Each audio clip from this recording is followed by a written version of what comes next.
profeta Ageu, capítulo de número 1, versículos de número 1 a 15. Eu já preguei nesse texto, não lembro quando, e essa semana não veio outro texto no meu coração senão esse. Parece-me que o Senhor quer reforçar algumas coisas em nós aqui.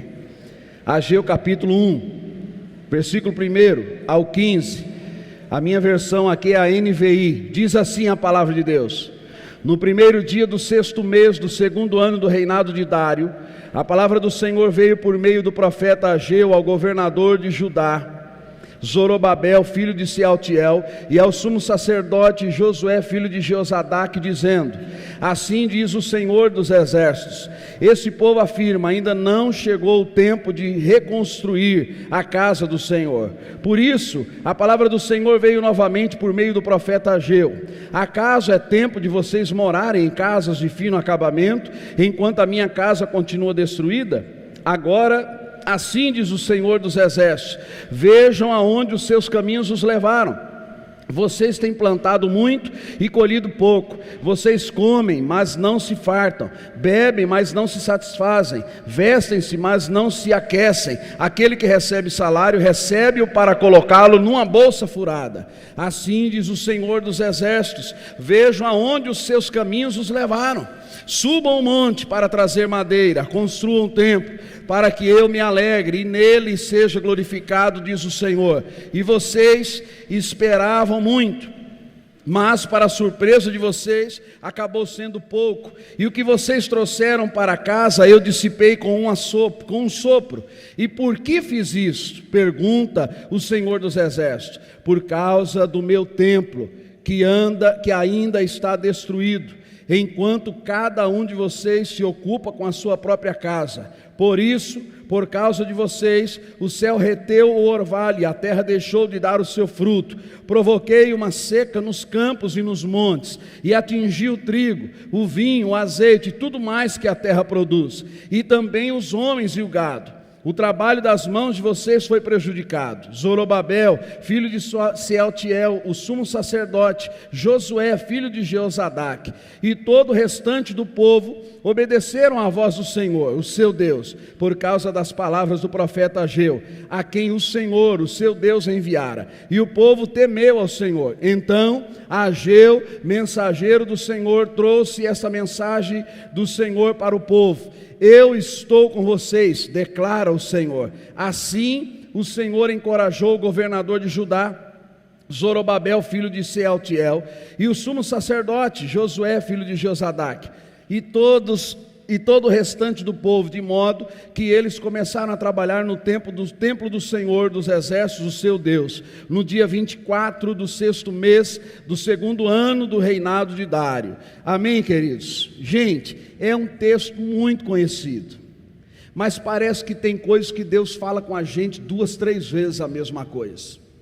Às vezes a gente ouve a palavra de Deus num lugar, aí a gente vai para outro lugar, aí chega lá, Deus fala a mesma palavra. Às vezes nós ouvimos do Senhor, choramos, nos comprometemos, dizemos para Deus: a partir de agora pode contar, a partir de agora eu vou confiar, e o tempo passa e daqui a pouco nós estamos da mesma forma antes de ouvir aquela palavra.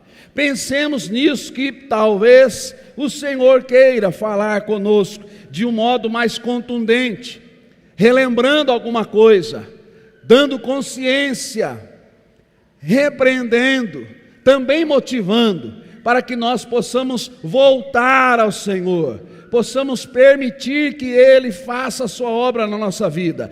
Essa história que nós lemos aí do profeta Ageu, que é aí um dos primeiros, ou o primeiro profeta pós-exílico, né? Seguidos lá por Zacarias e Malaquias, quando eles vêm do exílio da Babilônia, eles retornam do exílio, e Deus vai usar um homem para liberar o seu povo, para restaurar o templo. De quando os opositores tentaram impedir a reconstrução do templo, essa obra ela fica parada aí perto de 15, 16 anos. E Deus levanta Ageu para lembrar de novo, para falar com o povo de novo. Às vezes nós somos obstinados, teimosos. Tem coisas que Deus fala com a gente, claro, mas a gente não quer ouvir a Deus. É claro que quando Deus fala que a carne sente, que você sente no seu corpo a presença, que não é uma emoção de festa humana, não é coisa gerada por elogio, são coisas que o divino gera na nossa vida. É claro que o nosso comportamento qual é? É de temer. E aí nesse momento a gente diz assim: Deus falou comigo hoje, eu vou fazer por onde? Mas só que chega na segunda-feira, parece que a gente esqueceu. Tem coisas que Deus fala comigo, com você, e nós sabemos qual é a vontade de Deus, mas hora ou outra a gente começa de novo a vaguear o nosso pensamento, a nossa ideia, a gente começa de novo a pensar em coisas que Deus não quer que nós pensemos, ou até em fazer coisas que Deus não disse que é para fazer. E a história aqui, ela se repete porque esses homens, Deus faz um mover sobrenatural para levar esse povo de volta do exílio babilônico, para que eles pudessem restaurar o templo. E quando a gente fala de restaurar o templo, eu e você precisamos ter claro que Deus não precisa de um salão como esse para ser Deus. Está claro para você isso? Sim ou não? Deus não precisa desse salão para ele ser Deus. Isso é apenas uma comodidade nossa. Nós precisamos ter claro que o Deus em quem nós cremos, que a Bíblia anuncia, ele se manifesta nos lugares mais inesperados. Ele se manifesta a Josué como um lutador, ele se manifesta a Abraão como um peregrino. Ele não escolhe o lugar certo. A manifestação de Deus e a glória de Deus, ele não precisa de uma catedral. Às vezes nós homens nos preocupamos em ter grandes catedrais. A Europa está cheia de catedrais, só que não tem mais a manifestação da presença de Deus. Sabe por quê? Porque muitos europeus deixaram de crer em Jesus, deixaram de buscar ao Senhor. Existem muitos templos históricos da igreja que estão abandonados quando não comprados por outras religiões, quando não tornaram-se museus, templos que as pessoas se penduravam na janela, templos onde as pessoas iam e não saíam de lá sem serem tocados por Deus.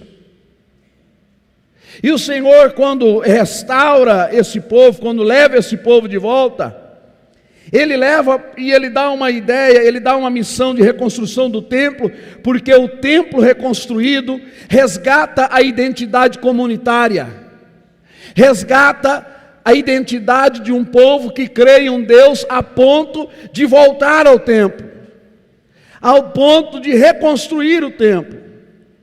A reconstrução desse templo também indicava que aquela nação tinha um guardador.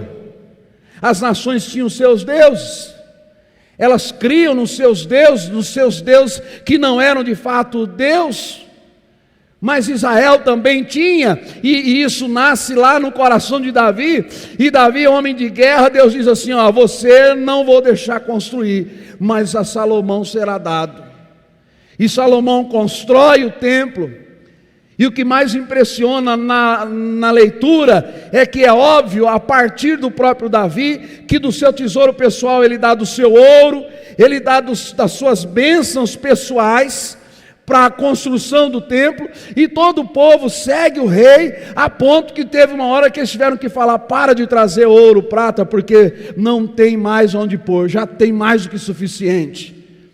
Tamanha suntuosidade do templo.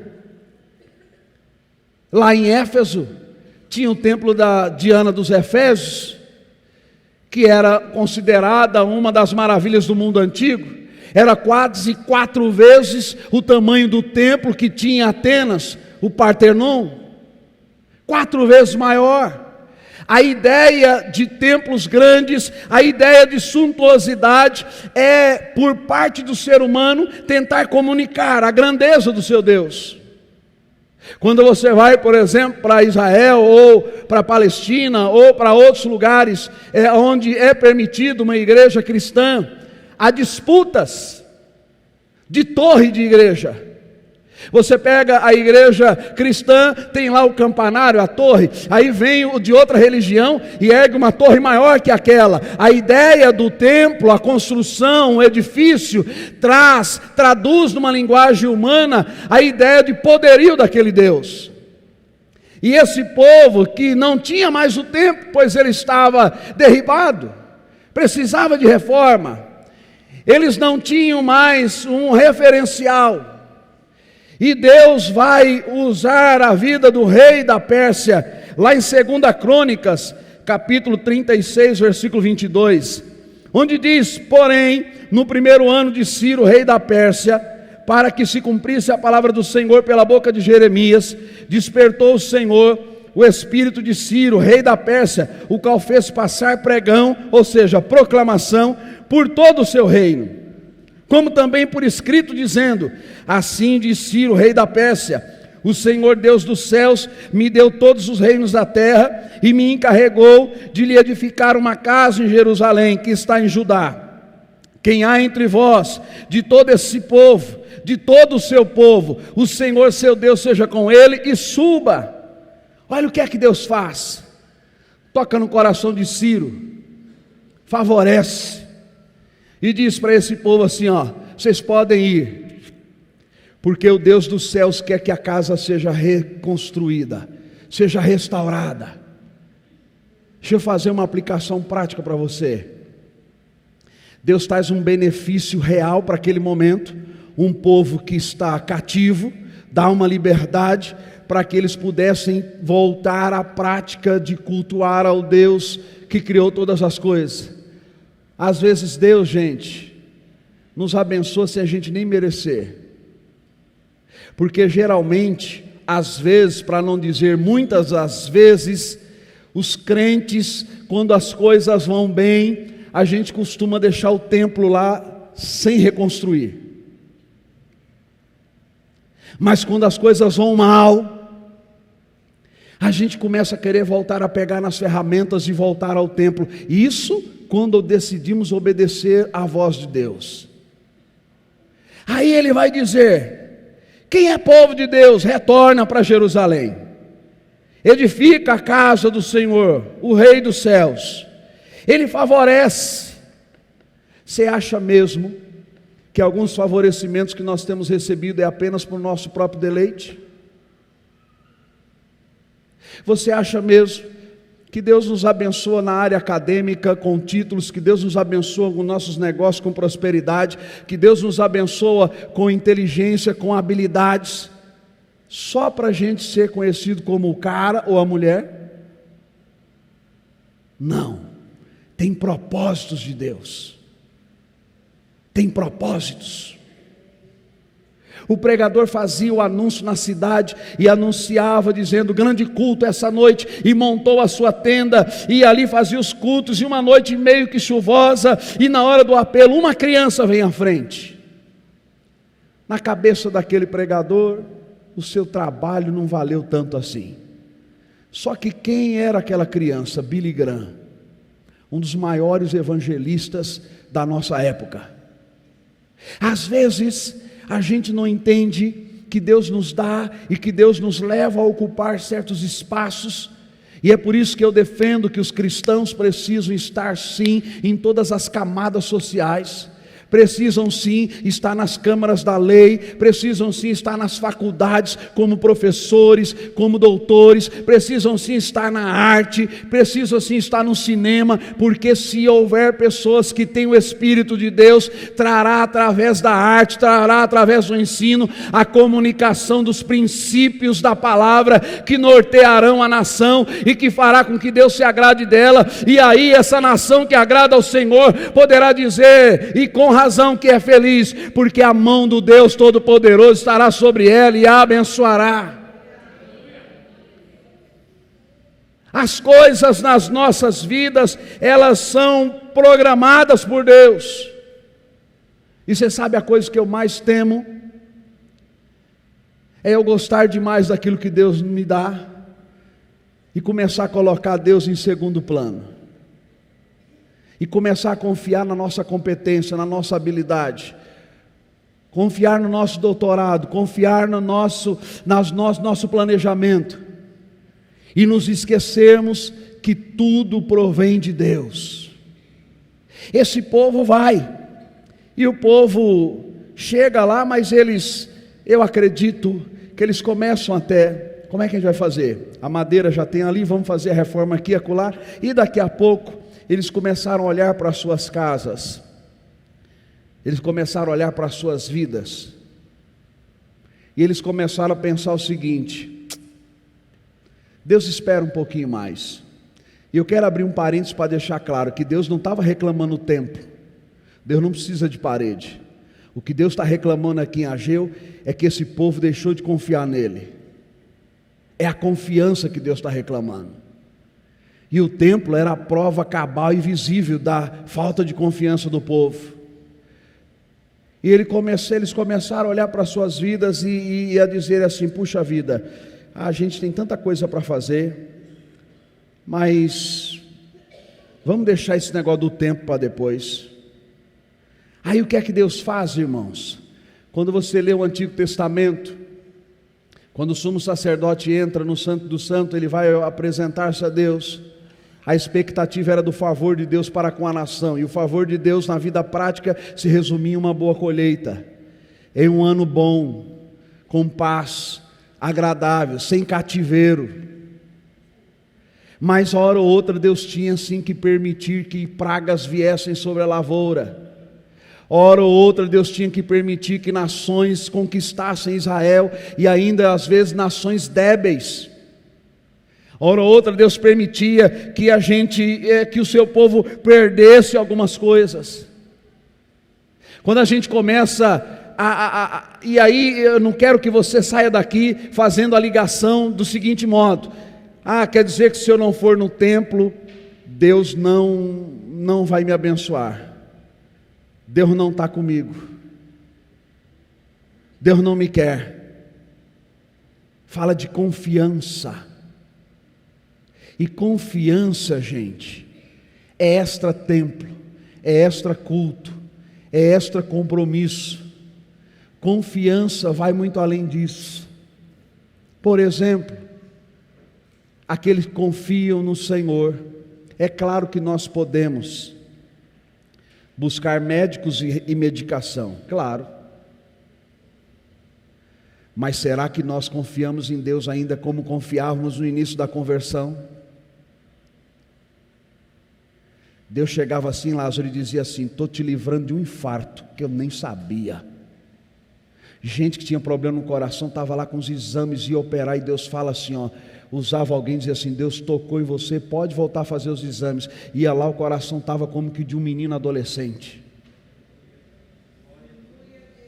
A gente precisa voltar mais para Deus, gente. As orações.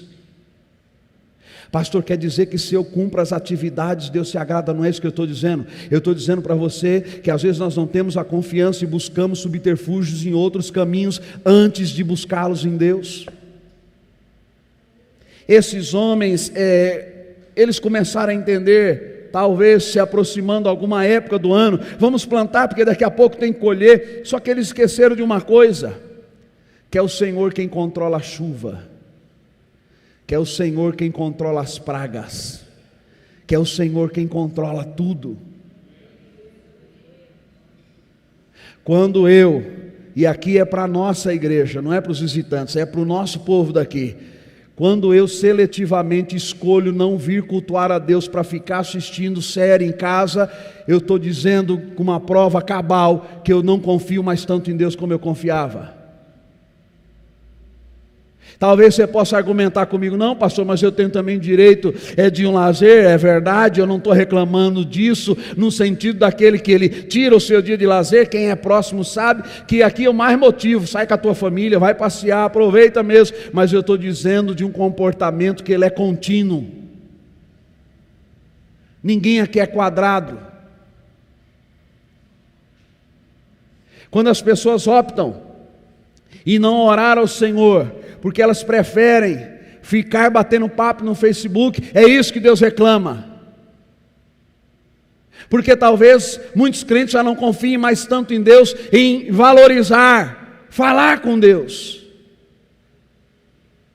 Deus não precisava daquele templo ser reerguido, mas Deus queria saber. É óbvio que Deus já sabia, porque Ele é onisciente, mas numa linguagem humana, é na não reforma do templo que estava a prova cabal contra aquele povo. Vocês não confiam mais em mim, vocês deixaram. Como não confiamos? Cadê a reconstrução do templo?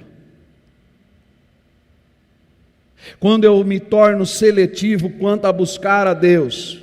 Eu me lembro, gente, quando novo convertido, subia na quarta-feira para o monte, na sexta para o sábado, a gente fazia propósito no monte de oração, chovia, subia com barro, descia escorregando, mas ia lá orar. É verdade que eu estava embriagado com uma boa parcela de religiosidade, hoje liberto, mas também é verdade que eu cria a ponto de enfrentar as intempéries e as adversidades. Às vezes nós não queremos mais enfrentar as dificuldades mínimas que são, e a gente troca Deus, e a gente deixa de confiar em Deus. É claro que nós temos direitos a descanso, é claro que nós devemos viajar, estar com a família, é claro que nós devemos sim ter repouso no lar,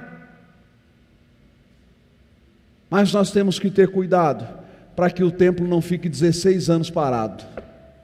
Entendeu o que eu estou querendo dizer? Eu entro num vício e eu me afasto de Deus. Não nos esqueçamos que cada um de nós está em um estágio, eu digo um estágio espiritual, de crescimento. Tem gente aqui que é mais madura, tem gente que é menos madura, tem gente que tem mais experiência com Deus, tem gente que tem menos experiência. Tem gente aqui que ainda toma leitinho, tem gente aqui que já come comida sólida. Quem come comida sólida tem que tomar cuidado para não ser mau exemplo para quem está tomando leite. Porque pode ser que eu suporte os solavancos da vida, mas pode ser que o cara que está na base do leite ainda, ele não suporte se ele seguir o meu caminho. Então eu olho para essas coisas e vejo um povo que esquece de Deus, e a prova era o tempo. E aí o Senhor vai reclamar disso, usando o profeta para falar com ele sobre isso. O Senhor vai reclamar, vai mandar pragas sobre eles, vai dizer assim: olha, vocês não estão percebendo nada, que vocês plantam, mas não colhem, vocês comem, mas não se satisfazem. Versículo 9: vocês esperavam muito, mas para a surpresa de vocês, acabou sendo pouco, e o que vocês trouxeram para casa eu dissipei com sopro.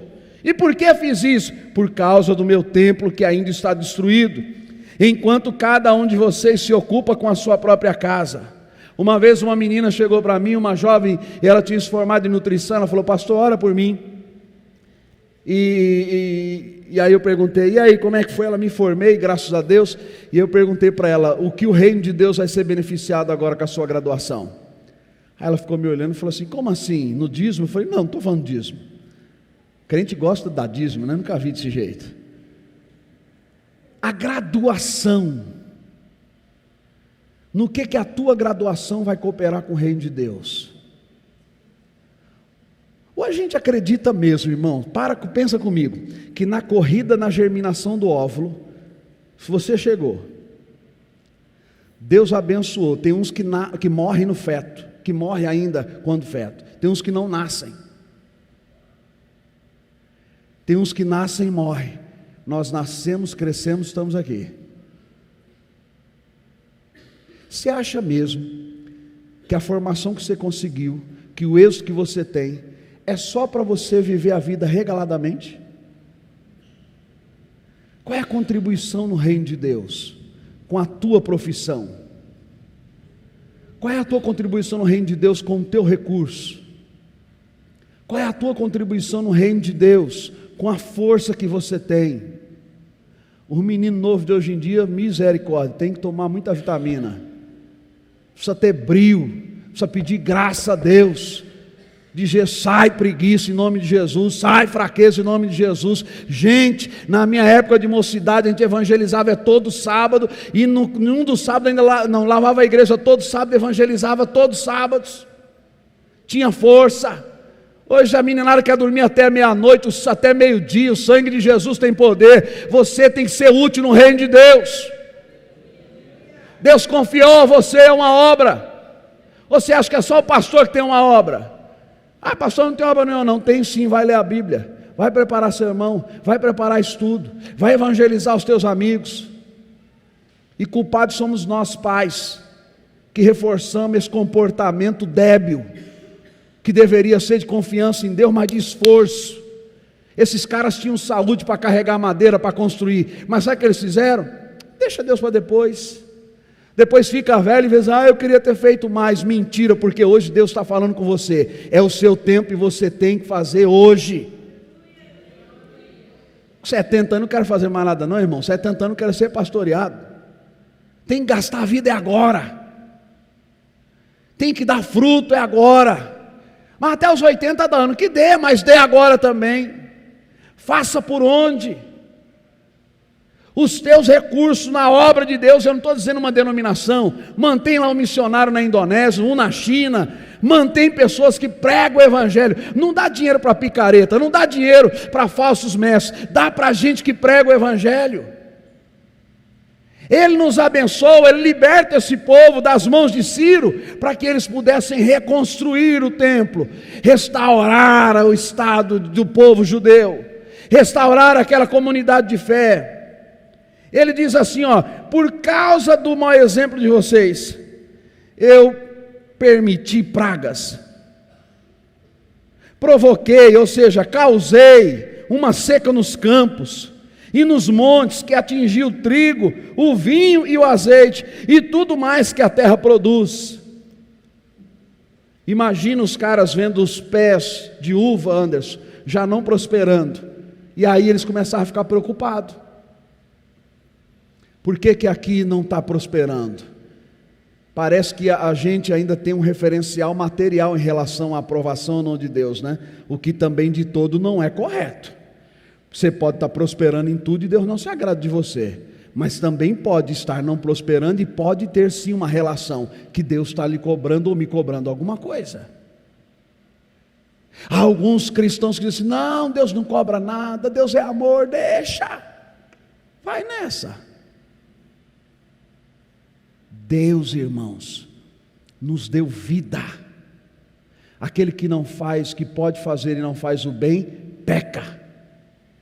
Aquele que não se disponibiliza, aquele que não vem ao menos para orar.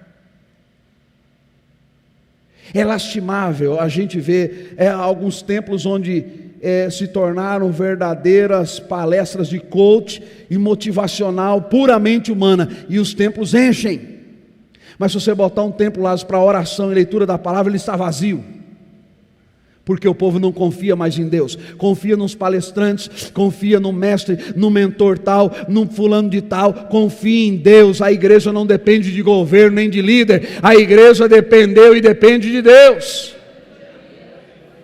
É essa igreja que Deus chama ao brilho nessa noite. Ele vai falar com os líderes, com o sacerdote, ele vai falar com o governador e vai dizer o seguinte: Deus não está satisfeito com vocês.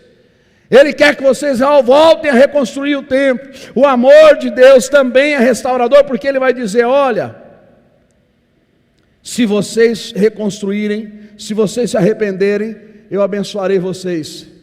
Esse templo era como um cadáver no meio do povo judeu, e ter um cadáver no meio do povo era impureza, e impureza era algo que eles fugiam.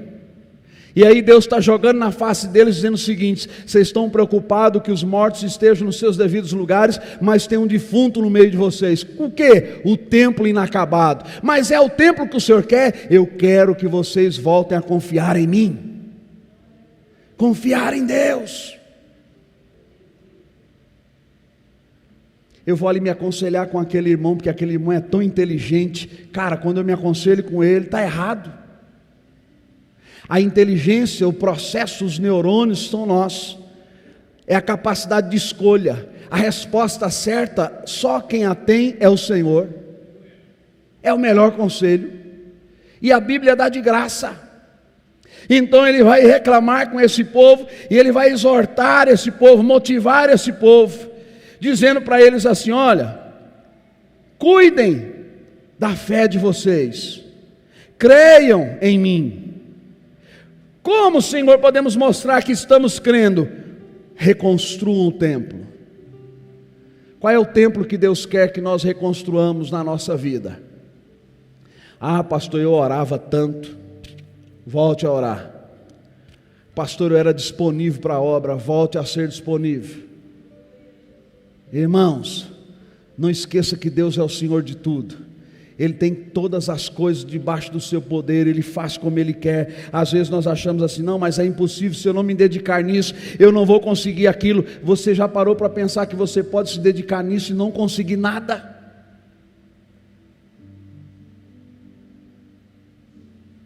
Nós vamos entrar no ano da evangelização 2020, e a orientação nossa para todos os pastores do Brasil, fora dela inclusive, nossa igreja nos Estados Unidos já está fazendo a tradução, também vai trabalhar lá a evangelização dos americanos, dos latinos, é que cada um é um evangelizador. Não precisa do pastor para estar lá na sua casa fazendo culto, você pode fazer e convidar alguém. Não precisa do líder para ir lá falar com alguém de Jesus. Você tem o Espírito Santo, você tem a palavra de Deus, você é a igreja de Cristo aonde você estiver. A gente desenvolveu um pensamento que é ruim. Ah, isso é coisa para o pastor, para os oficiais. Pastor, eu quero fazer um culto lá em casa. Dá para o senhor mandar uns obreiros? Não dá não. Faça você. Vai ser assim em 2020. Pastor, tem lá uma pessoa que manifestou, está cheio de demônio. Está endemoniada. Eu posso? Só pode ir lá? Posso não. Vá lá e diga assim: em nome de Jesus, sai. E ele vai sair. Você não crê não? A gente se acostumou ao feudalismo, ao coronelismo, e a gente replicou e herdou uma herança maldita na catequização do Brasil, e a gente fica debaixo de líder. Respeitar sim, entender que Deus escolhe e ouvir a orientação, e se for bíblica seguir sim, mas dependência emocional, dependência exageradamente de líderes, isso não é bíblico. O governo que Jesus estabelece não é esse. É de um servindo ao outro, é de uns considerando o outro maior que si mesmo, e o Senhor vai trabalhando nas nossas vidas, e Ele vai dizer lá no 13, dizendo assim: olha, o Senhor mandou trazer essa mensagem, eu estou com vocês, declara o Senhor. Quantos aqui tem algum templo que ficou de ser reconstruído e não reconstruiu? Quantos aqui parou de fazer alguma coisa? Quantos aqui tinha alegria, irmãos? Eu não entendo, para mim pregar na quinta-feira ou no domingo é a mesma coisa, cultuar na quinta e no domingo é a mesma coisa. Não tem culto ruim, culto bom, culto é culto. Falar de Jesus. Sexta-feira agora eu fui palestrar aqui na Fundação Casa, roda de conversa com as mães lá e tudo. Depois, aí a coordenadora falou assim: ah, ele é pastor. Eu falei: sou. Ah, o senhor é pastor aonde? É lá na igreja. Ah, eu vou lá falar com o senhor. Eu falei: vai lá buscar Deus, vai lá, Deus está lá. Creia. Percebe? É na padaria. Agora, se você for um crente chato, vai ser difícil você ganhar alguém na padaria. Se for um crente ranzinza, é difícil você ganhar o frentista do posto de gasolina. Se você for um crente chato, é difícil você chamar vizinho para a igreja. Ele vai fazer até assim: sai para lá, meu. Se você der mau testemunho, vai ser difícil a palavra ter o impacto que ela tem. Tem lar e que de noite, de madrugada, o pau quebra. Às vezes eu penso até que vai cair as casas lá. Puf, puf, a gente acorda até assustado, pensa que é ladrão, não, é o pau quebrando. Aí já fala: Deus tem misericórdia, põe tua mão. Quando dá no outro dia, 10 horas da manhã, os louvores saem de dentro da casa. Eu não entendo nada. Porrada de madrugada e: Senhor, eu te louvarei de manhã. Percebe? Evangelho não é uma religião, não é uma máscara, não é uma maquiagem. Evangelho é mudança de caráter. Não é só o que as pessoas veem de nós, mas é o que de fato nós somos. E é isso que Deus espera de mim e de você. Deus ordenou esse povo. Tem gente que se preocupa só com a reputação e não se preocupa com o caráter, e não dá certo. Aí ele abençoou o povo, e ele disse para aquele povo: olha, a glória desse templo, que não era um templo assim, não estava tão suntuoso como era o templo lá de Salomão. Mas Deus falou o seguinte: vocês vão ver mais manifestações, vocês vão ver mais manifestações do que em outro tempo. Você vai ver o que é que eu vou fazer. Eu quero desafiar você, meu irmão, minha irmã, a nessa semana meditar nisso e dizer: Deus, qual é o templo que eu deixei, que eu não reconstruí? O que é que eu parei de fazer? Ultimamente eu tenho ficado mais crente. Eu estava achando que eu estava meio desviado, mas Deus andou me pegando. E às vezes eu estou na sala e o Espírito Santo fala assim: sobe que eu quero falar com você. É desse jeito. Aí eu tenho que na hora desligar lá a TV, subo num quarto. Outro dia Deus me deu uma língua lá que eu não sabia se é coreana, depois uma russa, sabe? E já falava aquela língua e já me dava a interpretação. Falava e interpretava, e Deus começou a me falar detalhes de questões. Quem estava na reunião do Ministério Geral, teve um irmão, não foi? Que foi lá na frente. Eu tinha orado a Deus aquela semana, algo particular. E aí aquele irmão chegou no meio da reunião. Às vezes a gente não entende, fala assim: por que esse irmão fez isso? Ele virou para o Ministério Geral e falou assim: vocês não vão entender nada, mas ele vai entender tudo. Ele falou em línguas estranhas, e Deus me deu a interpretação de tudo que ele falou, e Deus me respondeu exatamente o que eu havia orado ao Senhor. Nós somos pentecostais, só que nós somos bíblicos também.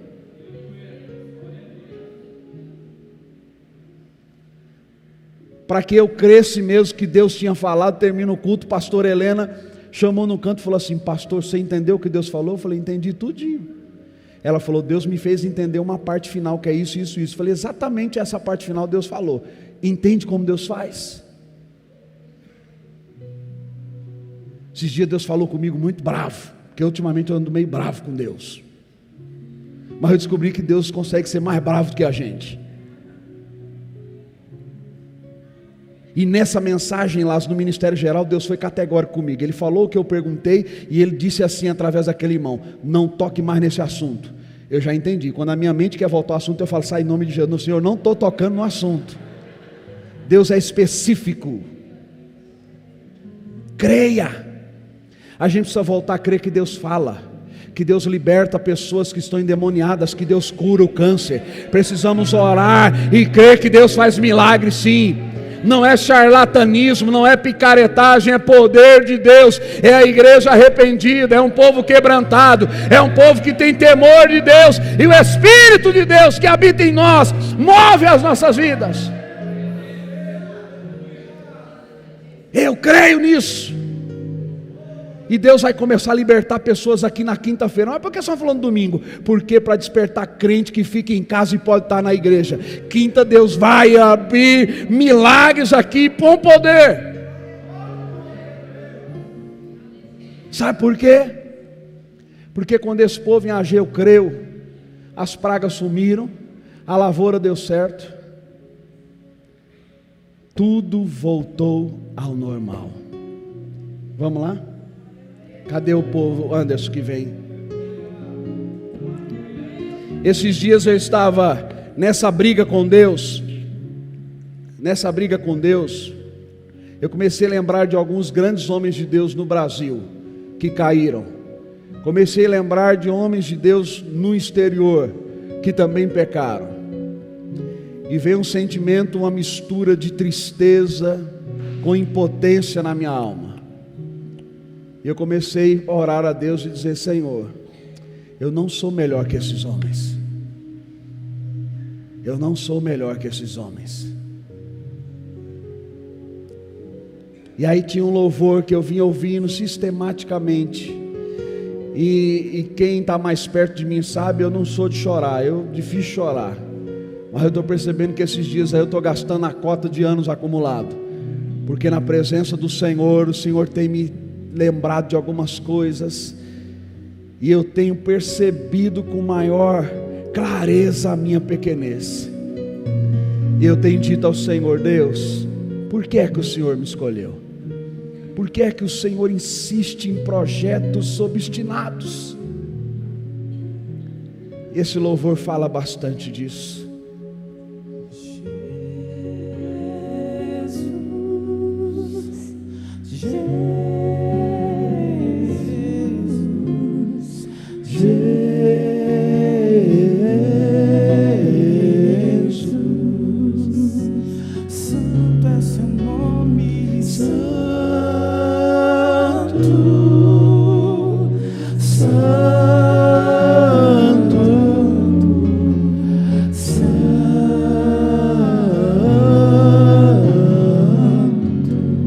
Sua cabeça e fale com o Senhor.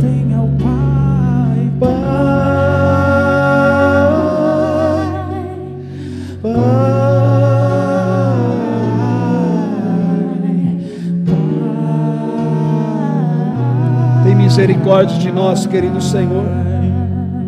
Tem misericórdia de nós, querido Deus. Água viva em minha alma. Toma minha vida, dai-me paz e calma, e todos os problemas que perturbam minha tudo, Senhor, que inquieta a nossa mente, a minha mente, Senhor. Entrego aos teus cuidados para sempre. Cante. Jesus, Jesus, Jesus,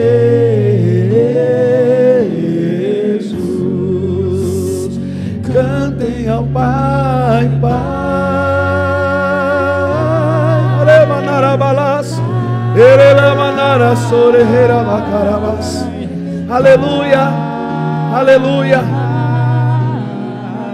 Alemandarabashere maharabandarabahas. Jeantu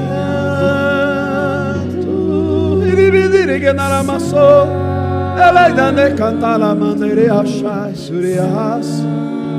Aleluia. Libidigianaramando rodegai sore manegai irigiando romondo e candereiaso andere mahas.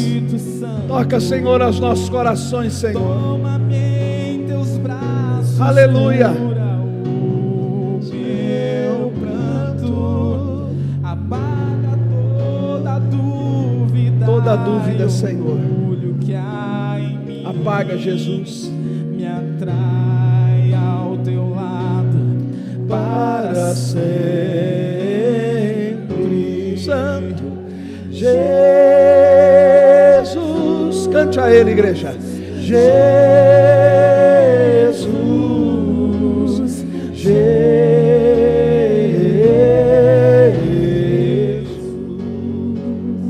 cantem ao Pai, Pai,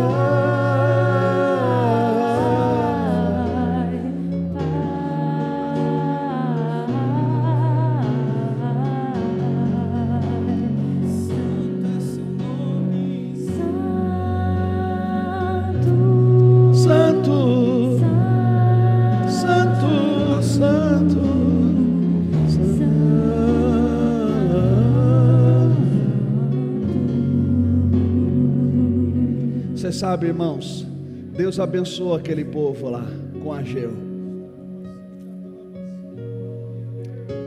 Tem horas que amigos não têm uma palavra para você. Tem horas que o cônjuge não pode te ajudar. Há tristezas na alma, há lutas, há embates que só o Espírito Santo. Eu chorei calabaracheias. Iribalachuri cantarabas. Que lá de que este canto candore mande xerebas. Só Ele pode nos ajudar. Só Ele pode nos ajudar. Só Ele pode nos ajudar.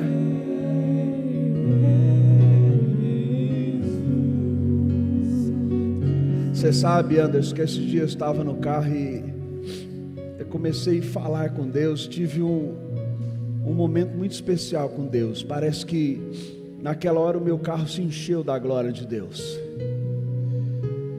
E tem um louvor antigo que eu canto lá de trás. E eu comecei a cantar sem músico, sem plateia, e parecia que a alma queria sair do corpo. Parecia que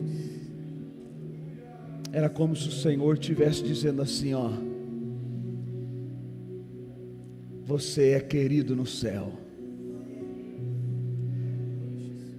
O divino companheiro do Senhor, que é o Senhor conosco. Divino companheiro no caminho, sua presença sinto logo ao transitar. Aleluia. Pois já dissipas de toda sombra, já tenho luz, a luz bendita do amor. Canta, igreja. Fica, Senhor, já se faz tarde. Tens o meu coração, Senhor. Tens meu coração para pousar. Faz em nós morada, Jesus. Faz em mim morada permanente. Fica, Senhor,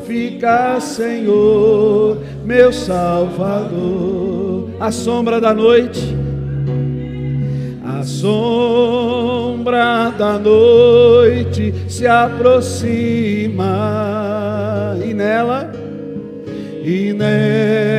o tentador vai chegar. Não me deixe, Senhor, não me deixes só no caminho. Ajuda-me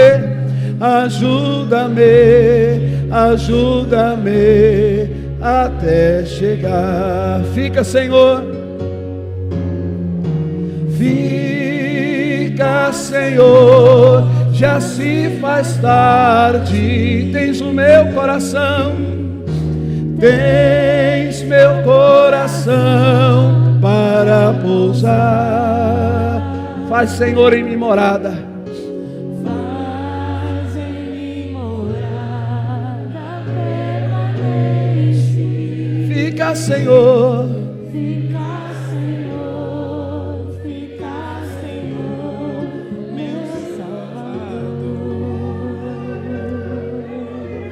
Você sabe quando a gente começa a desejar o céu, que parece que você vai morrer de fato.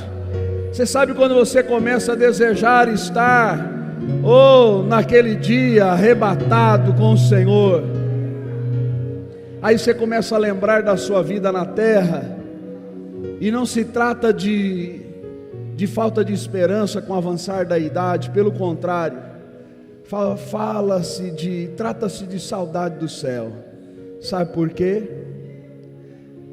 Porque Jesus é bom, gente.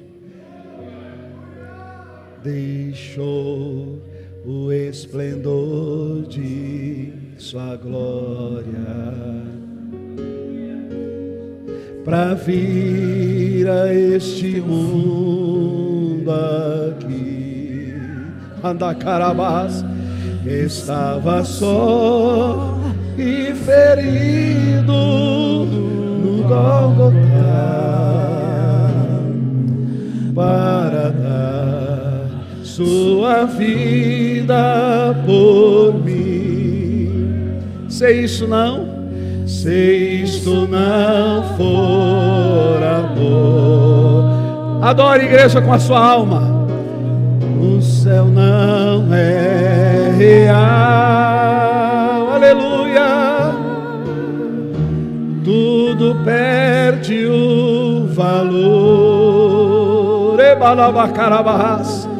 Se isto não for amor.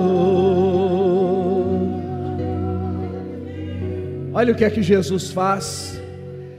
Olha o que é que Jesus faz. Mesmo estando na cruz, Ele olha, Ele atende ao ladrão.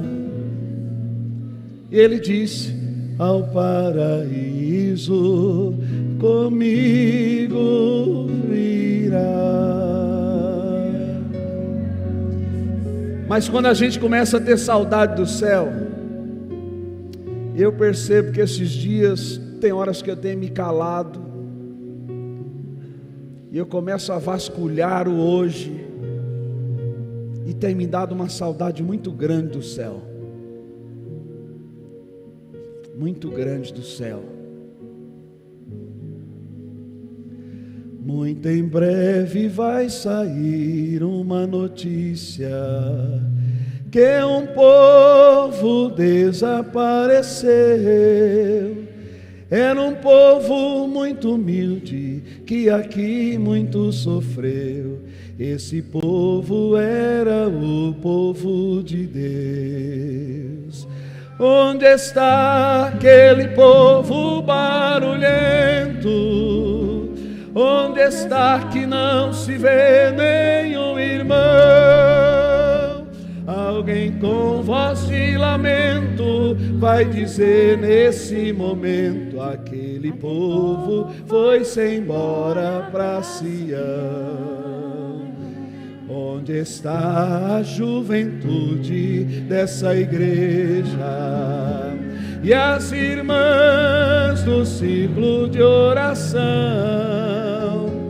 E as crianças que oravam e a Deus sempre cantavam? Elas também foram embora para Sião. Aleluia!